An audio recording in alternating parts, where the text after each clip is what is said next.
พระธรรมประจำวันของพระเจ้าบ่ว่าเจ้าจะแสวงหาแนวใดสิ่งที่สำคัญที่สุดคือ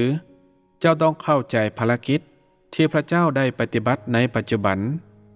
และต้องรู้จักความหมายของภารกิจนี้เจ้าต้องเข้าใจและรู้จักว่าภารกิจของพระเจ้าจะนำอย่างมาเมื่อพระองค์มาในยุคสุดท้ายคิดใจแบบใดที่พระองค์จะนำมาและแม่นหยังจะถูกเฮ็ดให้สมบูรณ์ในมนุษย์ถ้าเจ้าบ่รู้จักหรือเข้าใจภารกิจที่พระองค์มาปฏิบัติในเนื้อหนังแล้วเจ้าจะเข้าใจเจตนาของพระองค์ได้แนวใดและเจ้าจะเป็นผู้ใกล้ชิดของพระองค์ได้แนวใดตามความเป็นจริงแล้วการเป็นผู้ใกล้ชิดของพระเจ้าบ่แม่นเรื่องที่ซับซ้อนแต่มันก็บ่แม่นเรื่องที่ง่ายถ้าผู้คนสามารถเข้าใจมันอย่างละเอียดและนำสิ่งดังกล่าวไปปฏิบัติมันก็จะบ่ซับซ้อนถ้าผู้คนบ่สามารถเข้าใจสิ่งดังกล่าวอย่างละเอียดมันก็แฮงจะยากขึ้นกว่าเก่าและนอกจากนั้นมนุษย์ก็จะมักแสวงหาสิ่งที่อยู่ท่ามกลางความบ่แจ่มแจ้งถ้าในการแสวงหาพระเจ้ามนุษย์บ่มีจุดยืนของตนเองให้รองรับและบ่ฮู้จักความจริงที่เขาต้องยึดมั่นนั่นก็หมายความว่าเขาบ่มีพื้นฐานและด้วยเหตุนี้มันจึงบ่ง่ายที่เขาจะยึดมั่นอย่างเหนียวแน่น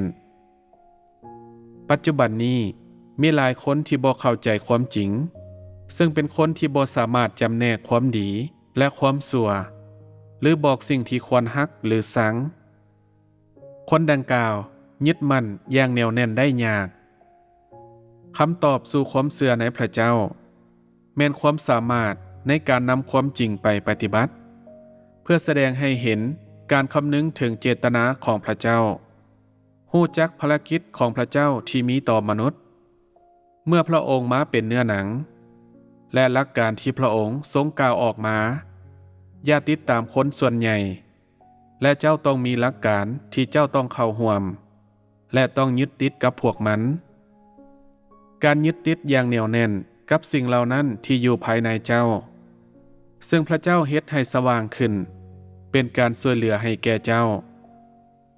ถ้าเจ้าบ่เฮ็ดปัจจุบันเจ้าจะเปลี่ยนทิศไปทางหนึ่งในอนาคตเจ้าก็จะเปลี่ยนไปอีกทางหนึ่งและเจ้าจะบ่ได้รับหยังเลยที่เป็นความจริงการเป็นแบบนี้จะบ่เป็นประโยชน์ให้กับชีวิตของเจ้าเองคนเหล่านั้นที่บ่เข้าใจความจริงจะติดตามคนอื่นอยู่ตลอดเวลาถ้าผู้คนกล่าวว่านี่แม่นภารกิจของพระวิญญาณบริสุทธิ์แล้วเจ้าก็จะกล่าวว่ามันแม่นภารกิจของพระวิญญาณบริสุทธิ์คือกัน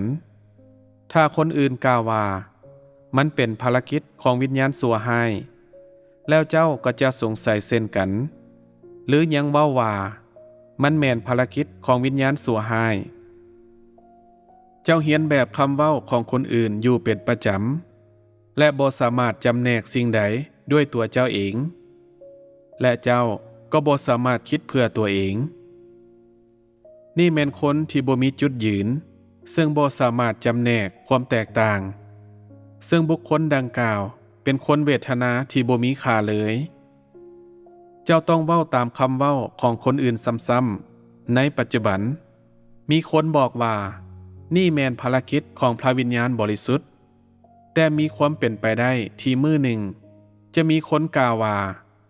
มันบ่แม่นภารกิจของพระวิญญาณบริสุทธิ์และมันบ่มีหยังเลยนอกจากการกระทำของมนุษย์แต่เจ้าก็ยังบ่สามารถเบิ่งสิ่งนี้ออกและเมื่อเจ้าได้เห็นคนอื่นกล่าวมันออกมาเจ้าก็จะกล่าวในสิ่งเดียวกันมันเป็นภารกิจของพระวิญญาณบริสุทธิ์อย่างแท้จริงแต่เจ้าจะกล่าวว่ามันเป็นภารกิจของมนุษย์เจ้าบ่ได้กลายมาเป็นหนึ่งในคนเหล่านั้นที่กล่าวหมิ่นประมาทภารกิจของพระวิญญาณบริสุทธิ์บ่ในสิ่งนี้เจ้าบ่ได้ต่อต้านพระเจ้าย้อนเจ้าบ่สามารถจำแนกความแตกต่างได้บ่ไผจะไปฮู้บางเทื่อมื้อหนึ่งคนโง่บางคนจะปรากฏขึ้น ซึ่งเป็นคนที่กล่าวว่านี่แม่นภารกิจของวิญญาณสัวหายและเมื่อเจ้าได้ยินคำเว้าเหล่านี้เจ้าก็จะสูญเสียจุดยืนและอีกครั้งเจ้าก็จะถือคำเว้าของคนอื่นจำกัดทุกครั้งที่มีบางคนสร้างความวุ่นวายขึ้นเจ้าก็จะบ่สามารถยืนในจุดยืนของตนเองและมันก็จะเป็นแบบนี้ย้อนว่าเจ้าบ่มีความจริงการเชื่อในพระเจ้าและการแสวงหาความรู้ของพระเจ้า